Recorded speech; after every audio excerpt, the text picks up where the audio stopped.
જય શ્રી કૃષ્ણ મિત્રો, હું અત્યારે કસ્ટમરના ઘરે આવી ગયો અને અહીંયા 3 કિલોવોટનું આપણે સોલાર પેનલ લગાડવાની છે. આ બાજુ આ છે ને સાઉથ છે ને, તો હું તમને એક પેનલ દેખાડી દઉં. આ બાજુ જે પેનલ છે ને સાઉથ બાજુ, એટલે આ સાઉથ આ બાજુ છે. અને આ કસ્ટમરને રિક્વાયરમેન્ટ એવી હતી કે આ જે સીડી છે ને એ ટકાઈ જવી જોઈએ, એટલે જે ઓલો ટીસ છે ને અહીંયા સુધી પેનલ આવી જશે, ડબલનું સ્ટ્રક્ચર થાય. અને આ બાજુ આ જે હળીઓ દેખાય ને અહીંયા સુધીની ત્રણ પેનલની 2 લાઈન આવી જશે. આ સામે તમને દેખાય ને એ 4 પેનલની 2 લાઈન છે, એની જગ્યાએ આપણે અહીંયા 3 પેનલની 2 લાઈન કરવાની છે. અને આ ખાસ એક તો આ છે ને એ ઢકાઈ જવું જોઈએ એવું કરવાનું છે. ડબલ જ કરવી ને, આમ સિંગલ નથી કરવી ને? ડબલ જ કરાય તો હા.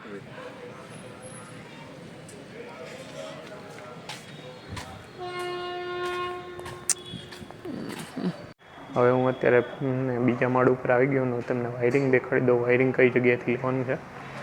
આ જો આ પાઇપ ઉતરે છે ને, પાઇપથી અહીં નીચે લઈ લેવાનું વાયરિંગ.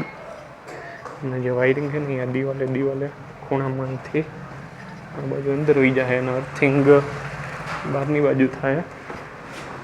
જીબીનું મીટર અહીંયા છે, બરાબર. જીબીનું મીટર અહીંયા, એટલે ઇન્વર્ટર ને એ બધું અહીંયા જ મારવાનું છે.